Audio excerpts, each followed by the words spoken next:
ஒரு நண்பர் அவர்கிட்ட பேசிக்கிட்டு இருந்தேன். மனித உறவுகள் பற்றி அவர் சொல்லிகிட்டு இருந்தார்.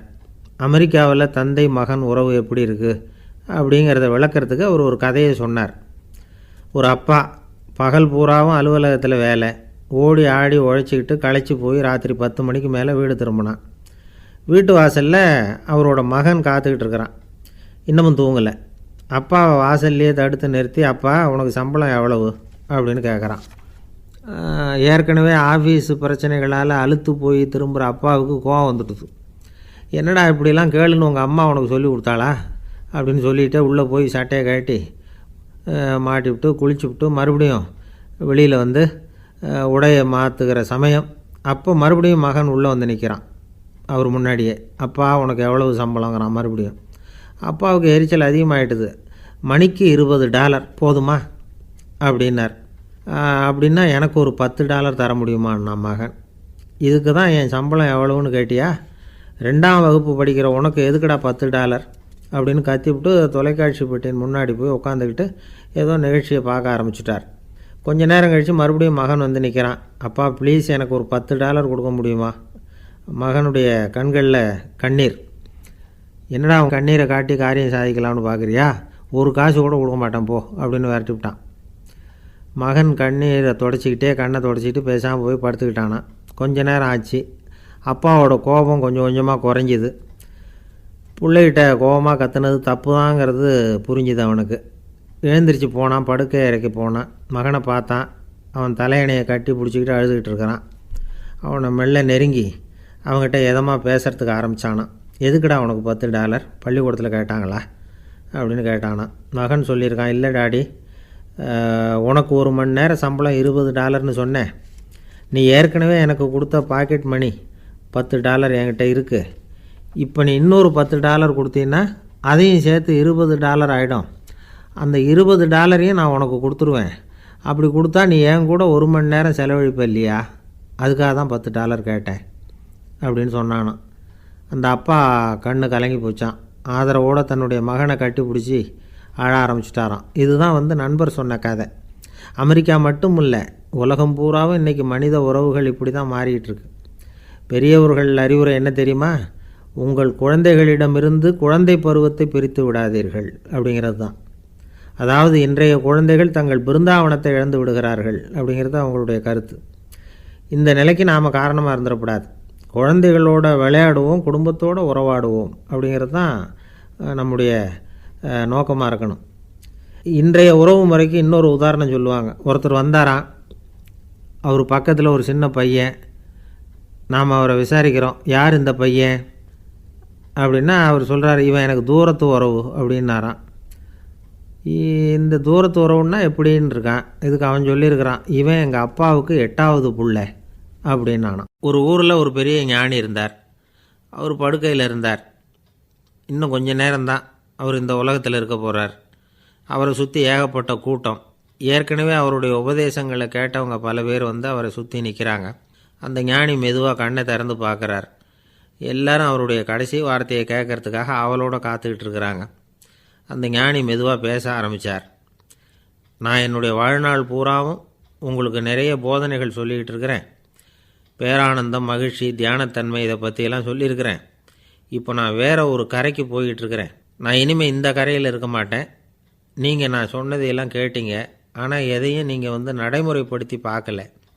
எல்லாம் கேட்டதோடு சரி, அதோடு விட்டுவிட்டீங்க. அப்புறம் அதை தள்ளி போட்டுக்கிட்டே வந்துட்டீங்க. மேலும் அதை தள்ளி போடுறதுல எந்த பிரயோஜனமும் கிடையாது. இப்போ நான் போய்கிட்டு இருக்கிறேன். உங்களில் யாராவது என்னோட வர்றதுக்கு தயாரா அப்படின்னு கேட்டார். அவ்வளவுதான். யாரும் வாயை திறக்கலை. ஒரே மௌனம், சத்தமே இல்லை. ஒருத்தர் பார்த்துக்கிட்டே நிற்கிறாங்க. அந்த கூட்டத்தில் ஒரு ஆள் அந்த ஞானி கூடவே 40 வருஷத்துக்கு மேலே இருந்திருக்கிறான். அவனும் வாயை திறக்காமல் இன்னொருத்தன் முகத்தை பார்த்துக்கிட்டே நிற்கிறான்.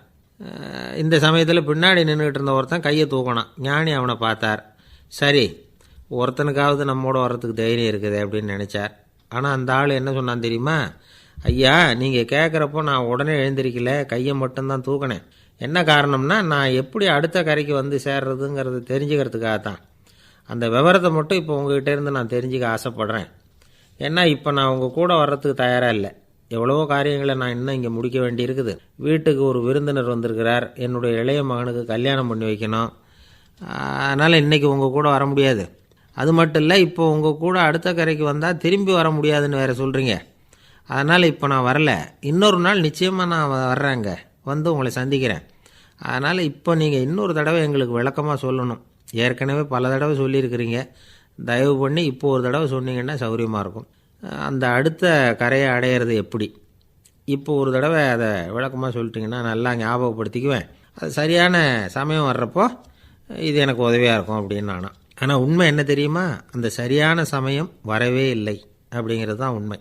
இப்படி அந்த கதை முடியும். இந்த கதை அந்த ஒரு ஆளுக்கு மட்டும் இல்லை, கிட்டத்தட்ட எல்லாருக்குமே அது பொருந்தும் அப்படிங்கிறாங்க விவரம் தெரிஞ்சவங்க. எல்லாருமே அந்த சரியான தருணத்துக்காகத்தான் காத்துக்கிட்டு இருக்கிறாங்களாம்.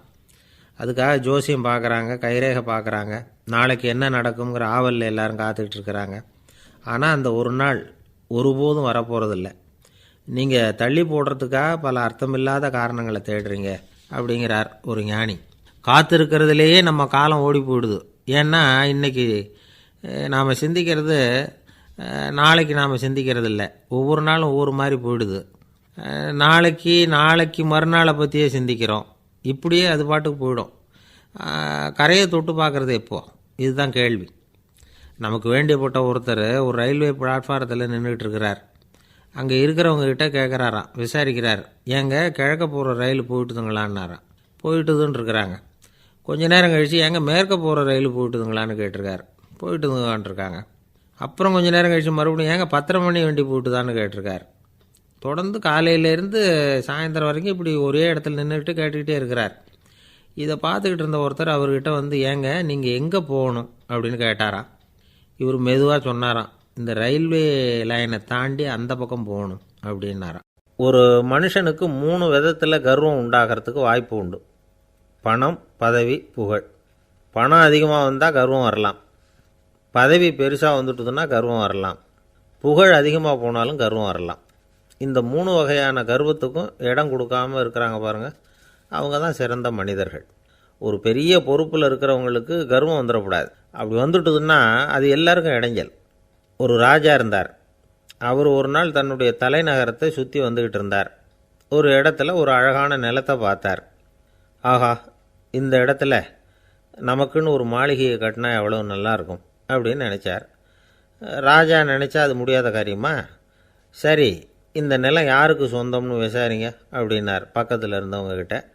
அவங்கெல்லாம் ஓடி போய் விசாரித்தாங்க. அந்த இடம் ஒரு வயசான கிழவிக்கு சொந்தம், வயசான அம்மாவுக்கு சொந்தமாக. அந்த அம்மா தான் அதில் ஒரு குடிசையை போட்டு குடியிருந்துகிட்டு இருக்கிறாங்க. சரி, அந்த நிலத்துக்கு ஒரு விலையை நிர்ணயம் பண்ணி அதை அந்த வயசான அம்மாக்கிட்ட கொடுத்துருங்கோ அப்படின்னு உத்தரவு போட்டார் ராஜா. ஆனால் அந்த அம்மா, இது எங்கள் பூர்வீக இடம், இதை விற்க மாட்டேன் அப்படின்னு சொல்லிவிட்டுது. சரி, 2 பங்கு விலை கொடுக்குறோம்னு சொல்லி பாருங்க அப்படின்னாங்க. அப்படியே சொன்னாங்க அரண்மனை ஆட்கள். அதுக்கும் சம்மதிக்கலை அந்த அம்மா. இதை கேள்விப்பட்டதும் ராஜாவுக்கு கோபம் வந்துட்டுது. தன்னுடைய ஆளுங்களை கூப்பிட்டார். போய் அந்த குடிசையை பிரித்து எறிங்க, காசெல்லாம் ஒன்றும் கொடுக்காதீங்க அப்படின்னு கத்தினார். அவ்வளோதான். அடுத்த நிமிஷம் அரண்மனை ஆசாமிகள் போனாங்க, குடிசையை பிரித்து எரிஞ்சாங்க. அந்த வயசான அம்மா இருக்குது, அதுவும் அந்த இடத்த விட்டு துரத்தி விட்டாங்க. அந்த இடத்துல ஒரு அரச மாளிகையை கட்டி முடிச்சிட்டாங்க. அந்த வயசான அம்மா பாவம், ராஜாவே இப்படி பண்ணால் யார்கிட்ட போய் முறையிட முடியும்? ஒரு ஞானி இருந்தார், அவர்கிட்ட போய் சொன்னாங்க. அவர் இவங்க சொன்னதை கேட்டு மனசில் வச்சுக்கிட்டார். ஒரு நாள் அந்த ராஜாவே இந்த ஞானியை கூப்பிட்டார். புதுசாக ஒரு மாளிகை கட்டியிருக்கிறேன், வந்து பாருங்கன்னு. சரின்னு சொல்லி இந்த பெரியவர் ஒரு நாள் அந்த மாளிகைக்கு போனார். சும்மா போகல, ஒரு கழுதையையும் ஓட்டிகிட்டு போனார். கொஞ்சம் சாக்குகள், வெத்து சாக்கு, அதையும் எடுத்து கழுதை முதுகில் போட்டு கழுதையை ஓட்டிகிட்டு போகிறார். ராஜா பார்த்தார். அவருக்கு இது ஆச்சரியமாக இருந்தது. என்ன இது, மாளிகைக்கு வந்துட்டு போங்கன்னு கூப்பிட்டா கழுதை, சாக்கு இதெல்லாம் கொண்டு வராரே, ஒன்றும் புரியலையேன்னு நினச்சார். எதுக்காக இதெல்லாம்னு கேட்டார். அரசருடைய தோட்டத்திலேருந்து கொஞ்சம் மண் எடுத்துகிட்டு போகிறதுக்கு ஆசைப்படுறேன், அதுக்கு நீங்கள் அனுமதி கொடுக்கணும் அப்படின்னாரு இவர். இது என்ன வேடிக்கையான கோரிக்கையாக இருக்குது அப்படின்னு நினச்சார் ராஜா. இருந்தாலும் மண் தானே கேட்குறாரு, எடுத்துகிட்டு போகட்டுமே அப்படின்னு நினச்சார். சரின்னு அனுமதி கொடுத்தார். அந்த பெரியவர் தோட்டத்துக்கு போனார், மண்ணை வெட்டினார், சாக்கில் போட்டு நிரப்புனார். ராஜாவை கொஞ்சம் கிட்ட வாங்கன்னு கூப்பிட்டார். இந்த மண் மூட்டையை தூக்கி கழுதையோட முதுகில் வைக்கணும், கொஞ்சம் உதவி பண்ணுங்கன்னார். பண்ணுறேனே அப்படின்னு சொல்லி ராஜா கிட்ட போனார். மூட்டையை தூக்கி பார்க்குறாரு, முடியல, திணறி போயிட்டார். இப்போ அந்த ஞானி பேசினாராம், அரசே, இந்த ஒரு சாக்கு மண்ணையே உங்களால் தூக்க முடியல, அந்த கிழவிகிட்ட இருந்து அந்த அக்கிரமமாக அபகரித்த இந்த தோட்டம் பூராவையும் சுமக்கணும்னு ஆசைப்படுறீங்களே, அது உங்களால் முடியுமா அப்படின்னு கேட்டாராம். ராஜா யோசனை பண்ண ஆரம்பித்தார். தன்னுடைய செயலுக்காக வருத்தப்பட்டாராம். அந்த வயசான அம்மாவை உடனடியாக வரவழைச்சார். தாயே, தப்பு பண்ணிட்டேன், என்னை மன்னிச்சுக்குங்க, இன்னையிலேருந்து இந்த மாளிகையும் தோட்டமும் உங்களுக்கு தான் சொந்தம் அப்படின்னு சொல்லிவிட்டாராம். போகிறப்ப இந்த உலகத்திலேருந்து எண்ணத்தை எடுத்துகிட்டு போக போகிறோம், அதனால் ரொம்பவும் அலட்டிக்க வேண்டியதில்லை, கர்வப்பட வேண்டியதில்லை அப்படிங்கிறது ஒரு பெரிய உபதேசம். ஒரு பெரிய மனுஷன் சாக கிடந்தார், ரொம்பவும் அழுதார். ஏன் அழறீங்க அப்படின்னு கேட்டாங்க சுற்றி இருந்தவங்க. நான் சாகிறதுக்காக கவலைப்படலை, நான் நம்ம ஜனங்களுக்காக எவ்வளவோ காரியம்லாம் செஞ்சுக்கிட்டு வந்தேன். நான் செஞ்சுக்கிட்டு வந்த சேவையை இனிமேல் யார் செய்ய போகிறாங்க, அது யாரால் முடியும், அதை நினச்சி தான் அழறேன் அப்படின்னாராம். ஒருத்தர் முன்னாடி வந்தார். அதுக்காக நீங்கள் கவலைப்படாதீங்க, உங்கள் சேவையை தொடர்ந்து செய்கிறதுக்கு என்ன மாதிரி இளைஞர் பட்டாலும் தயாராக இருக்குது, இருந்தாலும் எங்கள் கவலை என்னென்னா அப்படின்னு இழுத்தார். என்ன சொல்லுங்கன்னு கேட்டார் அவர். நீங்கள் இது வரைக்கும் என்ன சேவை செஞ்சுக்கிட்டு வந்தீங்க, அதுதான் எங்களுக்கு இன்னமும் புரியாத புதிராக இருக்குது அப்படின்னாராம் அவர். இந்த காலத்து புள்ள ஒருத்தன் தன்னோட அப்பாவை பார்த்து சொன்னான், அப்பா, நான் உனக்கு உதவி செய்யலாம்னு நினைக்கிறேன், என்ன உதவி செய்யணும்னு சொல்லு அப்படின்னா. நீ சும்மா இருந்தால் அதுவே எனக்கு செய்கிற பெரிய உதவிடா அப்படின்னார் அப்பா. சும்மா இருக்கிறதும் ஒரு உதவி தான், அது மாதிரி மௌனமும் ஒரு சமூக சேவை தான் அப்படிங்கிறார் காஞ்சி பெரியவர். நமக்கு 5 புலன்கள் இருக்குது, மெய், வாய், கண், மூக்கு, செவி. இந்த 5லேயும் அதிகப்படியான வேலை எதுக்குன்னு நினைக்கிறீங்க? வாய்க்கு தான். ஏன்னா அதுக்கு 2 வேலை. இப்போ கண்ணுக்கு பார்க்குறது மட்டும்தான் வேலை, காதுக்கு கேட்குறது மட்டும்தான் வேலை, மூக்குக்கு வாசனை அறியறது தான் வேலை, உடம்புக்கு உணர்றது மட்டும்தான் வேலை. ஆனால் வாய் அப்படி இல்லை, அதுக்கு 2 வேலை, சாப்பிட்றதும் அதுதான், பேசுகிறதும் அதுதான். அதாவது வாய் ஒன்று தான் கர்மேந்திரியமாகவும் இருக்குது, ஞானேந்திரியமாகவும் இருக்குது அப்படின்னு சொல்லுவாங்க. சாப்பாட்டில் உட்காந்தா எந்தெந்த ஆகாரம் என்னென்ன ருசின்னு அறிவிக்கிற வேலையும் செய்யுது. சபையில் உட்காந்தா பாடுறது, பேசுறது, சிரிக்கிறது, இது மாதிரியான வேலையும் செய்யுது. இன்னொரு வித்தியாசம், கண்ணு, காது, மூக்கெல்லாம் ஸ்ட்ரெயின் பண்ணிக்கிட்டு வேலை செய்கிறதில்ல. ஒரு ரோஜா பூ பார்த்தா உடனே மூக்கு அப்படியும் இப்படியும் அசைய ஆரம்பிக்கிறதில்ல. ஒரு சங்கீதத்தை கேட்ட உடனே காது ஆட ஆரம்பிக்காது. ஆனால் வாய் அப்படி இல்லை, அது பேசினாலும் சரி சாப்பிட்டாலும் சரி அசைஞ்சு தான் ஆகணும். ஆக மற்றதை விட வாய்க்கு வேலை ஜாஸ்தின்னு தெரியுது. சாப்பிட்றது, பேசுறது அப்படின்னு 2 காரியம் அதுக்கு. இப்படி 2 காரியம் இருக்கிறதுனால அது 2ஐயும் பாதியாக குறைச்சிக்கணுங்கிறது கடவுள் அபிப்பிராயமாக இருக்கணும் அப்படிங்கிறார் காஞ்சி பெரியவர். ஆனால் இப்போ நாம் அப்படியே நடந்துக்கிறோம், அதுக்கு நேர்மாறாக நடந்துக்கிறோம். நாம் சாப்பிட்றதும் அதிகம், பேசுகிறதும் அதிகம், 2 வேலையையும் தேவைக்கு அதிகமாகவே செய்கிறோம். வாய் தான் ரொம்ப ஓவர் ஒர்க்குடு. அதுக்கு ஓய்வு கொடுத்தா உடம்பும் நல்லாயிருக்கும், உலகமும் நல்லாயிருக்கும். மௌன விரதம் இருக்கிறதெல்லாம் எதுக்காக நினைக்கிறீங்க? இதுக்காக தான். இந்த காலத்தில் மௌனமாக இருக்கிறவங்கெல்லாம் மகத்தான தொண்டு செய்கிறாங்க அப்படின்னு தான் சொல்லணும். சத்தம் அதிகமாக போய் தான் சவுண்டு பொல்யூஷன் வருது. அது மட்டும் இல்லை, மௌனமாக இருந்தால் சண்டை சச்சரவே வராது. மௌனம் கலக நாஸ்தி. ஆக இதுவும் ஒரு சமூக சேவை தான். நமக்கு தான் வாய் இருக்குதேங்கிறதுக்காக வசமாக சாப்பிட்றதும் தப்பு, வளவளன்னு பேசுகிறதும் தப்பு. ஒரு கருத்தை சொல்கிறதுக்கு ஒரே ஒரு சொல்லு போதும் அப்படின்னு இருக்கும்பொழுது 2 சொற்களை செலவு பண்ணாதே. எவ்வளவு சொன்னாலும் அதனால் ஒரு பயனும் விளையாது அப்படின்னு தெரிய வருமேயானால் அந்த ஒரு சொல்லையும் விரயம் பண்ணாதே அப்படிங்கிறார் ஒரு அறிஞர். எல்லா குணங்கள்லேயும் மௌனம்தான் சிறந்தது அப்படிங்கிறார் ஒருத்தர். மௌனமாக இருக்கிறது மூலமாக மற்றவர்கள் குறைகளை நம்மால் தெரிஞ்சிக்க முடியும். அதே சமயத்தில் நம்மக்கிட்ட இருக்கிற குறைகளை மற்றவங்களுக்கு தெரியாமல் மறைச்சிக்கவும் முடியுங்கிறார் அவர். உண்மைதானே? ஒரு பெரிய மேடை பேச்சாளர், பொது வாழ்க்கையில் 25 வருஷ காலமாக ஈடுபட்டிருக்கிறவர். அவர் மனைவி ஒரு நாள் சொன்னாங்க, எங்கள் வீட்டுக்காரர் 25 வருஷ காலமாக பொது வாழ்வில் ஈடுபட்டிருந்தா கூட இந்த மாதம் 10ஆம் தேதியிலேருந்து தான் மக்களுக்கு சேவை செய்ய ஆரம்பிச்சிருக்கார் அப்படின்னு நாங்கள் ரொம்ப பெருமையாக. 10ஆம் தேதிக்கு அப்படி என்ன விசேஷம் அப்படின்னு கேட்டோம். அன்னையிலேருந்து தான் அவர் மேடையில் பேசுகிறத நிறுத்தினார் அப்படின்னாங்க அந்த அம்மா. ஒரு நண்பர் அவசரமாக என்கிட்ட ஓடி வந்தார். அப்புறம் சொன்னார், என்னால் நம்பவே முடியல சார், என் பையனா அப்படி அப்படின்னு சொல்லி ஆச்சரியப்பட்டார். உங்கள் பையன் அப்படி என்ன தான் செஞ்சுட்டான் அப்படின்னு கேட்டேன்.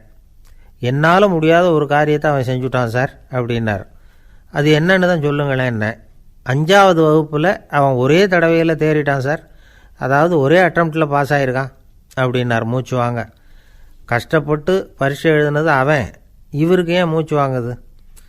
நம்மால் செய்ய முடியாத ஒரு காரியத்தை இன்னொருத்தர் செய்யும் பொழுது அது நமக்கு ஆச்சரியமாக இருக்குது. சர்க்கஸ் பார்க்குறோம், ஒருத்தர் அந்த இடத்துல தொங்குறார், அது நமக்கு ஆச்சரியம். ஏன்னா அது நம்மால் முடியாத காரியம். நம்மால் முடியாத ஒன்றை அடுத்தவர் எளிதாக செய்யும் பொழுது நாம் மருள்வது இயற்கை. இதை தான் தொல்காப்பியம் மருட்கை அப்படின்னு சொல்லுது. இந்த வியப்பு இருக்குதே, இது 4 வகையில் ஏற்படுறதாக தொல்காப்பியம் சொல்லுது. அது என்ன 4 வகை? முதல் வகை எப்படின்னா புதுமையான அரிய செயல்களை செய்கிறது. 2வது வகை என்னென்னா பெரும் செயல்களை செய்கிறது. 3வது வகை என்னென்னா மிக நுட்பமான செயல்களை செய்கிறது. 4வது வகை என்னென்னா ஆக்கம் தரும் செயல்களை செய்கிறது. புதுமை, பெருமை, சிறுமை, ஆக்கமோடு மதினம் சாலா மருட்கை 4 அப்படிங்கிறது தொல்காப்பியம். இன்றைக்கி விஞ்ஞானம் புதுசு புதுசாக எதையோ கண்டுபிடிக்குது. ஆரம்பத்தில் அது ஆச்சரியமாக இருக்குது, அப்புறம் அது நமக்கு பழகி போடுது. வானொலி பெட்டி புதுசாக வந்தப்போ ஒரு பெட்டி பேசுதுங்கிறது எவ்வளோ பெரிய ஆச்சரியம். இப்போ யாரும் அதை ஆச்சரியமாக பார்க்குறதில்ல. மதினம் சாலா மருட்கை அப்படின்னு ஒரு சொற்றொடர் வருது பாருங்கள், அதில் கருத்தாழம் உண்டு. எதை பற்றியும் போதுமான அளவு புரிந்து கொள்ளாத போது ஒருத்தர் ஆச்சரியப்படுறார். புரிந்து கொண்ட பிறகு ஆச்சரியம் மறைஞ்சு போடுது. மிக நுட்பமான செயல்களும் நம்ம ஆச்சரியப்பட வைக்கும். ஒரு அரிசியில் ஒரு திருக்குறள் எழுதி காட்டுறாங்க, ஒரு முட்டை ஓட்டுக்குள்ளே ஓவியம் தீட்டி காட்டுறாங்க. கருங்கல் சிற்பங்களில் எவ்வளவு நுட்பமான வேலைப்பாடுகளை எல்லாம் பார்த்து ஆச்சரியப்படுறோம். இது மாதிரி ஆக்கப்பூர்வமான அரிய செயல்களை செய்கிறது கூட வியப்பை உண்டு பண்ணும். குப்பை கூலங்களை கூட வாழ்க்கைக்கு பயன்படுகிற பொருளாக மாற்றுகிறவர்கள் இருக்காங்க, அவர்களுடைய செயல் வியப்பு அளிக்குது. இடைக்காட்டு சித்தர் பாடின 30 நூலில் வர்ற ஒரு பாடல், ஆற்றல் பிறர் அறிதலின் அகம் கிளர்வு உறுதலின் கற்று அறி பாணர் கழுமிய கோடலின் தோற்றம் உருகவே போற்றல் சால் வியப்பே. ஒருத்தருடைய ஆற்றல் தெரியாமல் இருந்தது, அவருடைய அரிய செயலை பார்க்கும் பொழுது வியப்பாக இருந்தது, மனசுக்குள்ளே கிளர்ச்சி. பாவலர்கள் இவர்களுடைய புகழை பாடி மற்றவர்களும் தெரிந்து கொள்ளுமாறு செய்கிறார்கள் அப்படிங்கிறது தான் ஒரு யதார்த்தமான உண்மை. ஆக எல்லா வகையிலும் மக்கள் தங்களுடைய வாழ்க்கையில் முன்னேறுவதற்கான வழிகாட்டுகிற ஒரு மெய்ப்பாடு தான் வியப்புங்கிறது. இந்த காலத்தில் நம்ம எப்படியெல்லாம் ஆச்சரியப்பட வைக்கிறாங்க. ஒரு ஆளை பிடிச்சி ஜெயிலில் கொண்டு வந்தாங்க. ஜெயில் அதிகாரி அவனை ரொம்ப ஆச்சரியமாக பார்த்தாரான். இவன் கேட்டான், ஏன் சார் அப்படி பார்க்குறீங்க, நான் இப்போ இங்கே வர்றது உங்களுக்கு ஆச்சரியமாக இருக்குதா அப்படின்னு கேட்டிருக்கான். இதுக்கு ஜெயில் அதிகாரி சொல்லியிருக்கார், நீ இப்போ இங்கே வந்ததில் எனக்கு ஒன்றும் ஆச்சரியம் இல்லைப்பா, ஏற்கனவே நீ இங்கேருந்து விடுதலையாகி போய் 6 மாதம் ஆச்சு, இவ்வளவு லேட்டாக வர்றியே அதுதான் எனக்கு ஆச்சரியமாக இருக்குது அப்படின்னாராம். ஒருத்தர் ஒரு தவறு செஞ்சு விட்றாருன்னு வச்சுக்கோங்க, உடனே நீ செஞ்சது தவறு அப்படின்னு சொல்கிறது ஒரு வகை. அதுக்கு பதிலாக எது சரின்னு அவர் புரிந்து கொள்ள உதவி செய்கிறது இன்னொரு வகை. இந்த 2வது வகை இருக்குது பாருங்கள், நிர்வாக இயலில் இது ரொம்ப முக்கியம். அலுவலகத்தில் வேலை பார்க்குற ஒருத்தர் முக்கியமாக தெரிஞ்சுக்க வேண்டியது என்ன தெரியுமா? சக ஊழியர்கள்கிட்ட எப்படி பழகணும், மேலதிகாரிகள்கிட்ட எப்படி பழகணும், தனக்கு கீழே வேலை செய்கிறவங்கக்கிட்ட எப்படி பழகணும், வாடிக்கையாளர்கள்கிட்ட எப்படி பழகணும், இவங்க எல்லார்கிட்டையும் செம்மையான உறவை ஏற்படுத்திக்கிறது எப்படி. இதையெல்லாம் சொல்லிக் கொடுக்குற பாடம் தான் இன்டர் பர்சனல் ஸ்கில், திறமையான உறவு அப்படிங்கிறது. எந்த வேலையில் இருந்தாலும் சரி, இந்த உறவுகளை வளர்க்கும் திறன் உள்ளவங்க சீக்கிரம் முன்னுக்கு வந்துடுறாங்க. மற்றவங்கக்கிட்ட உறவை பலப்படுத்திக்கிறது எப்படி அப்படின்னு தெரிஞ்சுக்கிட்டோம்னா எந்த ஒரு தடையையும் சுலபமாக தாண்டி செய்கிற தொழிலில் முன்னுக்கு வந்துடலாம். ஹார்வர்டு பல்கலைக்கழகத்தில் ஒரு கணக்கெடுப்பு பண்ணி பார்த்தாங்களாம். பார்க்குற வேலையில் எது மாதிரி குணாதிசயம் உள்ளவங்க வேகமாக முன்னுக்கு வர்றாங்க அப்படின்னு தெரிஞ்சுக்கிறதுக்காக இந்த கணக்கெடுப்பு. வெவ்வேறு துறையில் வேகமாக முன்னுக்கு வந்திருக்கிற பல பேரை சந்தித்து இந்த சர்வேயை நடத்தியிருக்கிறாங்க. அவங்க கண்டுபிடிச்சி சொல்லியிருக்கிற உண்மை என்ன தெரியுமா? ஒருத்தர் ஒரு வேலையில் இருந்தால் அது சம்பந்தப்பட்ட சப்ஜெக்ட் பற்றிய அறிவு 35% இருந்தால் போதுமா. ஆனால் உறவுகளை வளர்க்கக்கூடிய திறன், இன்டர் பர்சனல் ஸ்கில்லு 65% வேணும். இப்படி உள்ளவங்க சீக்கிரம் முன்னுக்கு வந்துடுறாங்களாம். அதனால் ஒருத்தருக்கு வேலை சரியாக புரியலைன்னா கூட விவரமாக மற்றவங்கக்கிட்ட பழகிறது எப்படின்னு புரிஞ்சால் போதும், அவர் முன்னுக்கு வந்துடலாம். அலுவலகங்களில் மட்டும் இல்லை, எல்லா இடங்கள்லேயும் இது ரொம்ப முக்கியம். வீட்டுக்குள்ளேயும் இது ரொம்ப முக்கியம், வீட்டுக்கு வெளியேயும் இது முக்கியம். அடுத்தவங்கக்கிட்ட பழகிறது எப்படிங்கிறத தெரிஞ்சிக்காதவன் வாழ்க்கையில் முன்னேற முடியாது. இன்றைக்கி ஆயுதங்களால் காயப்படுத்தி கொள்ளுகிறவர்களை விட வார்த்தைகளால் காயப்படுத்தி கொள்ளுகிறவர்கள் தான் அதிகம். பெரியவங்க என்ன சொல்கிறாங்க தெரியுமா? நீங்கள் இந்த பூமியில் பிறந்ததன் அர்த்தம் பூர்த்தி ஆகணும்னா அடுத்தவங்களுக்கு உதவி பண்ணுங்க. அடுத்தவங்களுக்கு உதவி செய்ய முடியாவிட்டால் கூட பரவாயில்லை, ஆனால் யாரையும் புண்படுத்தி விடாதீங்க அப்படின்னு சொல்கிறாங்க. எனக்கு தெரிஞ்ச ஒருத்தர் ஒரு அலுவலகத்தில் வேலை பார்க்குறார். அவர் சொல்லுவார், எனக்கு இந்த இன்டர்பர்சனல் ஸ்கில் ரொம்ப அதிகம் சார். சக ஊழியர்கள்கிட்ட ரொம்ப சுமூகமாக நடந்துக்குவேன். என் கூட வேலை பார்க்குற ஒருத்தருக்கு ஏதாவது ஒரு கஷ்டம்னா அந்த சமயத்தில் அவர் செய்ய வேண்டிய வேலையை நான் செஞ்சுருவேன் சார் அப்படிம்பார். நான் அவர்கிட்ட சமீபத்தில் அப்படி ஏதாவது செஞ்சுருக்கீங்களா அப்படின்னு கேட்டேன். செஞ்சுருக்கேன் சார். போன வாரம் புதன்கிழமை ஆஃபீஸில் என் பக்கத்து சீட்டுக்காரருக்கு வயிற்று வலி. உடனே நான் மெடிக்கல் லீவ் போட்டுவிட்டு எங்கள் வீட்டுக்கு போயிட்டேன் சார் அப்படின்னார். ஒரு அம்மா தெருவில் உட்காந்து என்னத்தையோ தேடிட்டு இருக்கிறாங்க. அந்த அம்மா ஒரு சூஃபி ஞானி. அவங்க பேர் என்னென்னா ரபியா அல் அடாவியா. அந்த அம்மாவுக்கு கண் கூட தெளிவாக தெரியாது. அந்த பக்கமாக வந்த சில பேர் இவங்களுக்கு உதவி செய்கிறதுக்காக வந்தாங்க. என்ன தேடிகிட்டு இருக்கிறீங்க அப்படின்னு கேட்டாங்க. இதுக்கு அந்த அம்மா, அந்த கேள்வி அவ்வளோ முக்கியத்துவம் இல்லை, நான் தேடிகிட்டு இருக்கிறேன், உங்களால் முடிஞ்சால் எனக்கு உதவி பண்ணலாம் அப்படின்னாங்களாம். உதவி செய்ய வந்தவங்களுக்கு ஆச்சரியம்.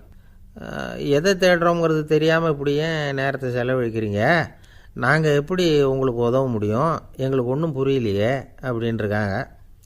சரி, உங்களை திருப்தி பண்ணுறதுக்காக சொல்கிறேன், ஒரு குண்டூசி தொலைஞ்சி போச்சு, அதை தேடுறேன் அப்படின்னாங்களாம் அந்த அம்மா. அதுக்கப்புறம் இவங்களும் சேர்ந்து தேட ஆரம்பிச்சிட்டாங்க. கொஞ்ச நேரம் ஆச்சு, ஒன்றும் கிடைக்கல. உதவி செய்ய வந்தவங்களும் அழுத்து போட்டாங்க. அப்புறம் கேட்டாங்க, இதை பாருங்கம்மா, இது ரொம்பவும் பெரிய தெரு, அகலமான தெரு, அதனால் குறிப்பாக நீங்கள் எந்த இடத்துல அந்த குண்டூசியை தொலைச்சிங்க அதை சொல்ல முடியுமான்னாங்களாம். இதுக்கு அந்த அம்மா, நீங்கள் மறுபடியும் அர்த்தமில்லாத கேள்வியை கேட்குறீங்க, உங்கள் கேள்விக்கும் நான் தேடுறதுக்கும் என்ன சம்மந்தம்னாங்களாம். இதை கேட்டதும் அவங்க ஒரு மாதிரி ஆகிட்டாங்க. என்னம்மா நீங்கள் பைத்தியம் மாதிரி பேசுகிறீங்க அப்படின்னாங்களாம். சரி, உங்களை மறுபடியும் திருப்திப்படுத்துறதுக்காக சொல்கிறேன், அதை நான் எங்கள் வீட்டில் தொலைச்சுட்டேன் அப்படின்னாங்களாம். அப்புறம் எதுக்காக இங்கே தேடிட்டு இருக்கிறீங்க அப்படின்னு கேட்டிருக்காங்க. ஏன்னா இங்கே தான் வெளிச்சம் அதிகமாக இருக்குது, அங்கே வீட்டுக்குள்ளே இருட்டாக இருக்குது, அதனால் இங்கே தேடுறேன், வெளிச்சம் உள்ள இடத்துல தானே தேட முடியும் அப்படின்னாங்களாம் அந்த ஞானி. இந்த கதைக்கு என்ன அர்த்தங்கிறத பெரியவங்க சொல்கிறாங்க. அதாவது இந்த தேடுதல்ங்கிறது ஒரு வியாதி. அது நம்ம சதா அலைய வைக்கும், பைத்தியமாக மாற்றுறதுக்கு முயற்சி பண்ணோம். ஒரு காலம் அது நிறைவு அடையவே அடையாது. வாழ்வுங்கிறது ஒரு புரிந்து கொள்ள முடியாத சதா இயங்கி கொண்டிருக்கிற ஒரு செயல். அதுக்கு ஆரம்பமும் இல்லை, முடிவும் கிடையாது. எதையோ தேடணும் அப்படிங்கிற உந்துதல் நமக்குள்ளே இருக்கும், ஆனால் குறிப்பாக எதை தேடிட்டு இருக்கிறோம் அப்படிங்கிறது புரியாது. அப்படி ஏதாவது ஒன்றை தேடி அடைஞ்சிட்றோம்னு வச்சுக்கோங்க, உடனே ஒரு அதிருப்தி வந்துடும். அதனால் வாழ்க்கைங்கிறது சலிப்பு நிறைந்தது அப்படிங்கிற எண்ணத்தை உண்டாக்கிக்கிறோம். ஒன்று அடைஞ்சதுக்கு அப்புறம் இன்னொன்று தேட ஆரம்பிச்சிருவோம். ஆக இந்த தேடல்ங்கிறது நாம் ஒன்று அடைஞ்சாலும் அடையாவிட்டாலும் தொடர்ந்து நடந்துக்கிட்டு தான் இருக்கும். இதுக்கு முடிவே கிடையாது. இந்த உண்மையை நாம் நல்லா புரிஞ்சுக்கணும் அப்படிங்கிறது பெரியவங்களுடைய கருத்து. ஏழையும் தேடுறான், பணக்காரனும் தேடுறான், நோயாளியும் தேடுறான், நோய் இல்லாதவனும் தேடுறான், அதிகாரம் உள்ளவனும் தேடுறான், அதிகாரம் இல்லாதவனும் தேடுறான், முட்டாளும் தேடுறான், அறிவாளியும் தேடுறான். ஆனால் யாரும் இதை தான் தேடி சாதிக்க போகிறோம், இதுதான் முடிவு அப்படின்னு திட்டவட்டமாக சொன்னதில்லை. ஒன்று அடைஞ்சதும் இன்னொன்று தேட ஆரம்பிச்சிடுறாங்க, அவ்வளோதான். அதாவது உங்களின் தேடுபவர் உங்கள் உள்ளேதான் இருக்கிறார், அவரை தேடி கண்டுபிடியுங்கள். இதுதான் ஞானிகள் நமக்கு சொல்லுகிற ஒரு ஆலோசனை. நம்மால் ஒருத்தன் ஜெயிலில் இருந்தான். இன்னொரு கைதி அவனை பார்த்து கேட்டான், ஏன்பா உன்னை பார்க்குறதுக்கு வெளியிலேருந்து யாருமே இங்கே வர்றது இல்லையே, உனக்கு சொந்தக்காரங்களே கிடையாதா அப்படின்னு கேட்டானா. ஏன் இல்லை, எனக்கு சொந்தக்காரங்க நிறைய பேர் உண்டு, அவங்க என்னை பார்க்க வராததுக்கு காரணம் வேற அப்படின்ட்டுருக்கான் இவன். என்ன காரணம்னு கேட்டான் அவன். அதுக்கு இவன் சொன்னானா, அதுக்கு என்ன காரணம்னா அவங்க எல்லாரும் இங்கே உள்ளேயே இருக்கிறாங்க அப்படின்னானா. ஒரு சீன தேசத்து அரசர் இருந்தார். அவருக்கு வயசாயிட்டுது. அவருக்கு அடுத்தபடியாக அவருடைய புள்ள பட்டத்துக்கு வரணும், ஆட்சி பொறுப்பை ஏற்றுக்கணும். ஒரு நல்ல தலைவனுக்கு இருக்க வேண்டிய பண்புகள்லாம் தன்னுடைய மகனுக்கு இருக்கணும்னு விரும்பினார் அந்த அரசர். அதனால் இளவரசனை பக்கத்தில் இருந்த ஒரு குரு கிட்ட அனுப்புனார். இளவரசன் அவர்கிட்ட போய் சேர்ந்தான். அந்த குரு என்ன பண்ணார் தெரியுமா, இவனை பார்த்து சொன்னார், இதை பாருப்பா, நீ என்ன பண்ணுற, இப்போவே பக்கத்தில் இருக்கிற காட்டுக்கு போ, நடுக்காட்டில் போய் ஒரு இடத்துல உட்காந்துக்கோ. அங்கே என்னென்ன சத்தம்லாம் உன் காதில் விழுதுன்னு கவனித்து கேளு. உன் காதில் விழுந்த ஓசைகள் என்னென்னங்கிறத என்கிட்ட வந்து சொல்லு, அதுதான் எனக்கு தெரியணும், உனக்கு வேலையும் அதுதான் அப்படின்னு சொல்லி அனுப்பி வச்சுட்டார். இளவரசன் காட்டுக்கு போனான். குரு சொன்னபடியே ஒரு இடத்துல உட்காந்து கவனித்து கேட்டான். அதுக்கப்புறம் குருக்கிட்ட திரும்பி வந்தான். என்னென்ன சத்தம்லாம் கேட்ட அப்படின்னு கேட்டார் குரு. குருவே, காட்டில் நான் பறவைகள் சத்தம்லாம் கேட்டேன், மிருகங்களின் ஓசையையும் கேட்டேன், இதை தவிர இடி மின்னல் மழை இதுகளோட சத்தத்தையும் கேட்டேன் அப்படின்னா. குரு யோசனை பண்ணார், நீ இன்னமும் சரியாக கேட்கல, அதனால் மறுபடியும் காட்டுக்கு போ, கொஞ்ச நாள் தங்கியிருந்து கேட்டுட்டு வா அப்படின்னார். இளவரசனுக்கு ஒன்றும் புரியல. இருந்தாலும் குருவின் கட்டளையாச்சே, மறுக்க முடியுமா? உடனே அவன் மறுபடியும் காட்டுக்கு போனான். ஒரு இடத்துல உட்காந்தான். கொஞ்ச நேரம் உன்னிப்பாக கவனித்து கேட்டான். சில நாள் கழித்து குருக்கிட்ட திரும்பி வந்தான். குருவே, இந்த தடவை சில துல்லியமான சத்தங்களை எல்லாம் கேட்டான். தேனீ பறக்கிற சத்தம், நீரோடையின் மெல்லிய ஓசை, இதெல்லாம் கேட்டேன்னா. குரு சிரித்தார். நீ மறுபடியும் காட்டுக்கு போ, இன்னும் சில நாள் அங்கே இரு, முழுமையாக கவனமாக கேட்டுக்கிட்டு வா அப்படின்னு சொல்லி அனுப்பி வச்சுட்டார். இளவரசனுக்கு குழப்பம் அதிகமாயிட்டுது. ஒன்றுமே புரியல. மறுபடியும் காட்டுக்கு போனான். மௌனமாக ஒரு இடத்துல உட்காந்துட்டான். அப்படியே தியானத்தில் ஆழ்ந்துட்டான். சில நாளில் அவனுக்கு இதுவரை கேட்காத ஓசைகள்லாம் கேட்க ஆரம்பிச்சிட்டுது. இதைத்தான் நான் கேட்கணும்னு என்னுடைய குரு எதிர்பார்த்துருக்கிறாருங்கிறத புரிஞ்சுக்கிட்டான். உடனே குருக்கிட்ட ஓடனான். குருவே, இந்த தடவை காதுகளுக்கு கேட்க முடியாத சில ஓசைகளை கூட என்னால் உணர முடிஞ்சுது. பூ மலருகிற ஓசை, சூரியனால் பூமி சூடாகிறப்போ எழுகிற ஓசை, காலை பனித்துளியை இந்த புல்லுலாம் குடிக்கிற ஓசை, இது எல்லாம் என்னால் நல்லா கேட்க முடிஞ்சுது அப்படின்னா. குருவுக்கு இப்போ தான் திருப்தி ஏற்பட்டு தான். இளவரசனை பார்த்து சொன்னார், இதை பாருப்பா, இப்போ தான் நாட்டை ஆளுகிற தகுதி உனக்கு வந்திருக்குது அப்படின்னு சொல்லி அதுக்கு விளக்கமும் கொடுத்தாராம். எந்த அரசன் தன்னுடைய மக்களின் இதயம் பேசுகிற மௌன மொழியை, மௌன வார்த்தைகளை கேட்குறானோ அவன்தான் ஆள தகுதி உள்ளவன். எந்த அரசன் தன்னுடைய மக்களின் உணர்ச்சிகளை உண்மையாக உணர்றானோ அவன்தான் முதன்மையான அரசன். போலி வார்த்தைகளை மட்டும் கேட்டுட்டு பல மௌன ராகங்களை காதில் வாங்கிக்காதவன் அரசனே இல்லை. எந்த நாட்டில் எப்போ ஒரு அரசன் தன்னுடைய மக்களின் உணர்ச்சிகளை கேட்க மறுக்கிறானோ அன்னையிலேருந்தே அந்த நாடு அழிய தொடங்குது அப்படின்னு அர்த்தம். இதுதான் அந்த குரு இளவரசனுக்கு போதித்தது. வாயால் பேசுகிறத மட்டும் கேட்டு ஏமாறக்கூடாது, உணர்ச்சிகளையும் கேட்குறதுல தான் மனப்பக்குவம் உண்டாகும். மக்கள் உணர்ச்சிகளை புரிந்து கொள்ளாத அரசர்கள் நீடிச்சிருக்க முடியாது. அது மாதிரி நாடுகளில் அடிக்கடி குழப்பம் தான் உண்டாகும். அப்படி இருந்தால் அடிக்கடி ஆட்சி மாறிக்கிட்டு இருக்கும். அப்படிப்பட்ட ஒரு தேசம், அங்கே ஒரு சிறைச்சாலையில் 3 கைதிகள் பேசிக்கிட்டு இருந்தாங்க. ஒருத்தன் சொன்னான், நான் இந்த நாட்டு ராஜாவை எதிர்த்து பேசிக்கிட்டு இருந்தேன், அதனால் என்னை பிடிச்சி கொண்டாந்து இங்கே போட்டுவிட்டாங்க அப்படின்னா ஒருத்தன். இன்னொருத்தன் சொன்னான், நான் இந்த நாட்டு ராஜாவை ஆதரித்து பேசிக்கிட்டு இருந்தேன், அதனால் என்னை பிடிச்சி கொண்டாந்து இங்கே தள்ளிவிட்டாங்க அப்படின்னா. அது சரி, நீ என்ன தப்பு பண்ண அப்படின்னு சொல்லி 3வது ஆளை பார்த்து இவங்க கேட்டாங்க. அதுக்கு அந்த ஆள் சொல்கிறான், நான் தான் இந்த நாட்டு ராஜா அப்படின்னானா. ஒரு ஆசாமி வேகமாக ஓடிக்கிட்டு இருந்தான். ஏன் இப்படி ஓடுறேன்னு கேட்டார் இன்னொருத்தர். அங்கே ஒரு ஆள் அடிபட்டு கிடக்கிறான், அதை பார்த்தேன், உடனே ஓடுறேன்னா. எங்கேன்னு கேட்டார். ஆஸ்பத்திரிக்குன்னா. ஒரு ஆள் அடிபட்டு கிடக்கிறத பார்த்தா உடனடியாக நாம் செய்ய வேண்டியது முதல் உதவி, அதுக்கப்புறம் தான் ஆஸ்பத்திரி. இன்றைக்கி விபத்துங்கிறது சர்வசாதாரணமாக நடந்துக்கிட்டு இருக்குது. வாகன விபத்து, வெடிகுண்டு விபத்து, தீ விபத்து, கட்டடம் சரியறது, பூகம்பம், இப்படி நிறைய நடக்குது. ஒரு விபத்தை பார்த்துட்டா நம்மளில் பல பேர் நமக்கு என்னத்துக்கு வம்புன்னு ஒதுங்கி போயிடுறதும் உண்டு. சில பேர் துணிஞ்சு கிட்ட போய் உதவி செய்கிறதும் உண்டு. அப்படி உதவி செய்ய நினைக்கிறவங்களுக்கு உபயோகப்படுற தகவல் இது. விபத்தில் காயமடைஞ்சவங்களை 3 பிரிவாக பிரிக்கலாமா. முதல் வகை கொஞ்சம் சீரியஸானது, உயிருக்கு உடனே ஆபத்து தரக்கூடியது. மூளை காயம், முகம், கழுத்து காயங்கள், இருதயம், நுரையீரல் காயங்கள், வயத்தில் உள்ளுறுப்பு காயங்கள், அதிகப்படியான இரத்தப்போக்கு, இதனால எல்லாம் பாதிக்கப்பட்டிருந்தால் அது முதல் வகை அப்படின்னு நாமளே மனசுக்குள்ளே முடிவு பண்ணிக்கணும். இவங்களுக்கெல்லாம் உடனடியாக முதல் உதவி கொடுக்கணும். தாமதப்படுத்தாமல் ஆஸ்பத்திரிக்கு கொண்டுகிட்டு போயிடணும். இப்படி கொஞ்சம் எச்சரிக்கையாக நடந்துக்கிட்டால் அவங்களில் பல பேரை காப்பாற்றி போடலாம்.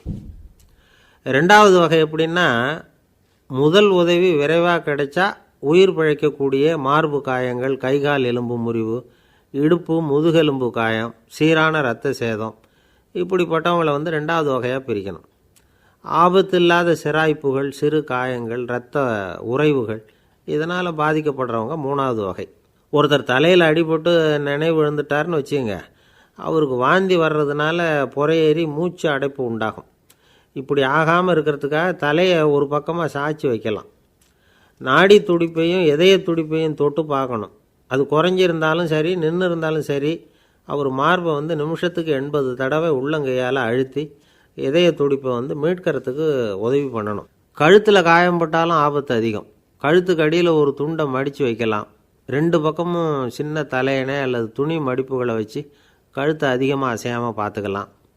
முதுகெலும்பு முறிஞ்சிருக்குமோ அப்படிங்கிற சந்தேகம் இருந்ததுன்னா அவரை அதிகமாக அசைய விடக்கூடாது.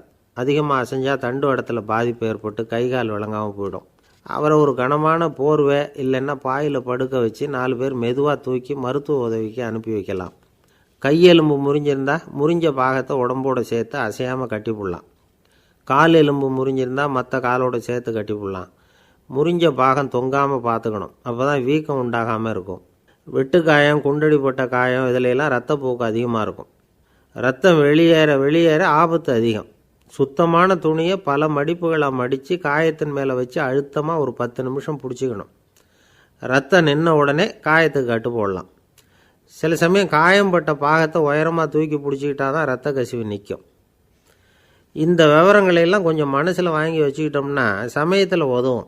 ஏன்னா இந்த காலத்தில் விபத்து எந்த ரூபத்தில் எப்போ வரும்னு யூகிக்கவே முடியல. நண்பர் ஒருத்தர் சொன்னார், நேற்றுக்கு பாருங்கள் சார், என் கண்ணு முன்னாடியே ஒரு சின்ன விபத்து நடந்ததுன்னார். என்னன்னு விசாரித்தோம். ஒரு பஸ்ஸில் வந்துக்கிட்டு இருந்தேன். அந்த பஸ்ஸில் பின்பக்கம் படி ஓரமாக நின்றுக்கிட்டு இருந்த ஒருத்தர் ரோட்டில் விழுந்துட்டார். டிரைவர் அதை கவனிக்கலை, நிறுத்தாமல் அவர் பாட்டுக்கு போகிறாருன்னார். கண்டக்டர் உடனே விசில் கொடுத்து பஸ்ஸை நிறுத்த வேண்டியது தானே அப்படின்னோம். அதுதான் சார் முடியாமல் போச்சுன்னார் அவர். ஏன்னு கேட்டேன்.